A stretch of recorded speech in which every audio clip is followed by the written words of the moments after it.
ബഹുമാനപ്പെട്ട കാന്തപുര ഉസ്താദ് തിരികേറ്റം എന്ന് പറയുന്ന ആ മുടിയിൽ നൗഷാദ് ഹസനി എന്ന് പറയുന്ന മനുഷ്യന് വിശ്വാസമില്ല. അദ്ദേഹം കപടനാണെന്ന് ഇൻഷാ അല്ലാഹ് റബ്ബിന്റെ തൗഫീഖ് കൊണ്ട് രേഖകൾ കൊണ്ട് ഞാൻ സമർത്ഥിക്കും. പണ്ഡിതന്മാരെ തമ്മിൽ തെറ്റിക്കാൻ വേണ്ടി ഇവിടെ ഒരു ഓൺലൈനിലുള്ള ക്ലാസ് റൂമിൽ അദ്ദേഹം സംസാരിച്ചു. അദ്ദേഹത്തിന്റെ കൂടെ നിന്നിട്ട് ബഹുമാനപ്പെട്ട പൊന്മള ഉസ്താദിനെ കരിവാരി തേച്ച ആ പറയുന്ന രാമന്തളിയെ പറ്റി ഒരു വാക്ക് ഉച്ചരിക്കാൻ ഈ മുനാഫിഖായ നൗഷാദിന് സാധിച്ചോ എന്ന് ഞാൻ ചോദിക്കുകയാണ്. ആ നൗഷാദിന് സാധിച്ചോ?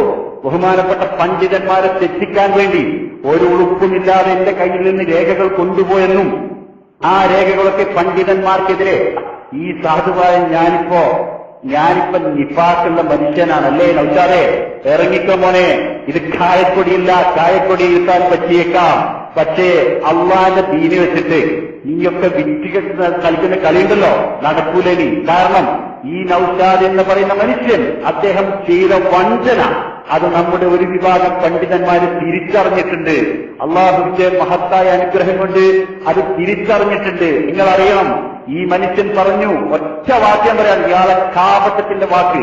ബഹുമാനപ്പെട്ട പേരോട് ഉസ്താദിനെ ഇക്കഴിഞ്ഞ ഓഗസ്റ്റ് 22-ന്റെയും അതുപോലെ തന്നെ ഓഗസ്റ്റ് 27-ന്റെയും മധ്യത്തിലുള്ള, എനിക്ക് എന്റെ ഓർമ്മ ശരിയാണെങ്കിൽ ഓഗസ്റ്റ് 26-ന് രാത്രി സിറാജുൽ ഹുദയിൽ രാത്രി 10 മണി മുതൽ പുലർച്ചെ 4:15 വരെ, 10:15 മുതൽ 4:15 വരെ ദീർഘമായ 5 മണിക്കൂർ ഞാനും പേരോട് ഉസ്താദും അടച്ചിട്ട റൂമിൽ സംസാരിച്ച രേഖകൾ എനിക്ക് വേണം എന്ന് പറഞ്ഞിട്ട് ഈ നൗഷാദ് ഹസനി എന്ന് പറയുന്ന മനുഷ്യൻ അദ്ദേഹത്തിന്റെ ഡ്രൈവറായ റാഫിയുടെ അടുക്കൽ റെക്കോർഡ് ചെയ്യുന്ന സാധനം കൊടുത്തയക്കുകയും എന്നെ കൊണ്ട് നിർബന്ധിപ്പിച്ചിട്ട് അത് റെക്കോർഡ് ചെയ്തിട്ട് പിറ്റേന്ന് ഈ പറയുന്ന നൗഷാദും മുഹമ്മദ് രാമന്തള്ളിയും ഈ പറയുന്ന സാധുവായ എന്റെ വീട്ടിൽ വന്നിട്ട് കളക്ട് ചെയ്ത് കൊണ്ടുപോയ ഈ മുനാഫിക്കായ മനുഷ്യൻ ഈ പേരോട് ഉസ്താദിന്റെ റെക്കോർഡ് ചെയ്തില്ലേ?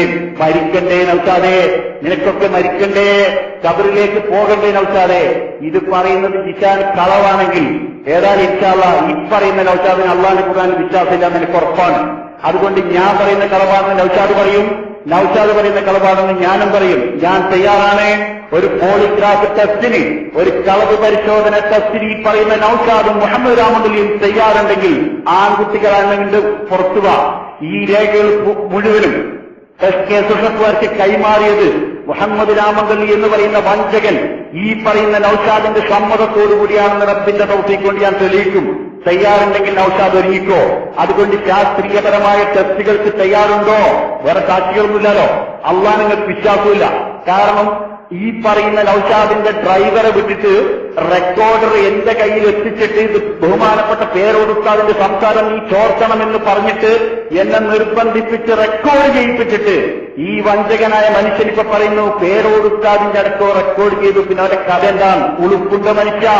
നിനക്കൊക്കെ ഉളുപ്പുണ്ടോ എന്ന് ഞാൻ ചോദിക്കാൻ ആഗ്രഹിക്കുകയാണ്. കാരണം ഒരു പണ്ഡിതൻ എന്ന് വിളിക്കാൻ ആഗ്രഹിക്കുന്നില്ല. സുന്നത്ത് ജമാഅത്തിന്റെ ഉപ്പും ചോറും തിന്നിട്ട് സുന്നത്ത് ജമാഅത്തിന്റെ വേദികൾ ഉപയോഗപ്പെടുത്തിയിട്ട് പാവപ്പെട്ട പണ്ഡിതന്മാർക്കിടയിൽ പറഞ്ഞു തീർക്കുന്ന ഒരു വിഷയം ഈ സമൂഹമൊക്കെ വലിച്ചിട്ട് ആളുകളെ തമ്മിലടുപ്പിച്ചിട്ട് ഈ ബഹുമാനപ്പെട്ട പൊന്മള ഉസ്താദിനെയും പേരോട് ഉസ്താദിനെയും തമ്മിലടുപ്പിക്കാൻ വേണ്ടി ഈ നൗഷാദ് ഹസനി നടത്തിയ ഗൂഢാലോചന പറയാനുണ്ട്, ഒരുപാടുണ്ട്. ഈ കഴിഞ്ഞ റമളാനോടനുബന്ധിച്ച് ബഹുമാനപ്പെട്ട പൊന്മള ഉസ്താദിന്റെ വീട്ടിൽ ഈ പറയുന്ന നൗഷാദ് 1.5 മണിക്കൂർ സംസാരിച്ചിട്ടുണ്ട്. അടച്ചിട്ട റൂമിൽ സംസാരിച്ചിട്ടുണ്ട്. ഞാൻ 1000 കുതിരശക്തിയോടെ പറയുന്നു, ബഹുമാനപ്പെട്ട പൊന്മള ഉസ്താദിനെ ചതിച്ചിട്ട് നൗഷാദ് ഹസനി എന്ന് പറയുന്ന ഈ മനുഷ്യൻ ബഹുമാനപ്പെട്ട പൊന്മള ഉസ്താദിന്റെ 1.5 മണിക്കൂർ ക്ലിപ്പ് അവിടെ റെക്കോർഡ് ചെയ്തിട്ടുണ്ട്. നിഷേധിക്കാൻ തയ്യാറുണ്ടോ നൗഷാദേ? ഇറങ്ങിക്കോ, നമുക്ക് ടെസ്റ്റ് നടത്താം. ഏത് ഹോസ്പിറ്റലിൽ നമുക്ക് പോവാം. വെല്ലുവിളിയാ. ധൈര്യം ഉണ്ടെങ്കിൽ ഇപ്പൊ ഇല്ലാന്ന് പറഞ്ഞിട്ട് വെറുതെ മുജാഹിദീങ്ങളെ പറ്റിക്കുന്നത് പോലെ അല്ലെങ്കിൽ സാധാരണക്കാരെ പറ്റിക്കുന്നത് പോലെ നിങ്ങൾ പറഞ്ഞു നടക്കണ്ട. എനിക്ക് പറയാനുള്ളത് ഇത്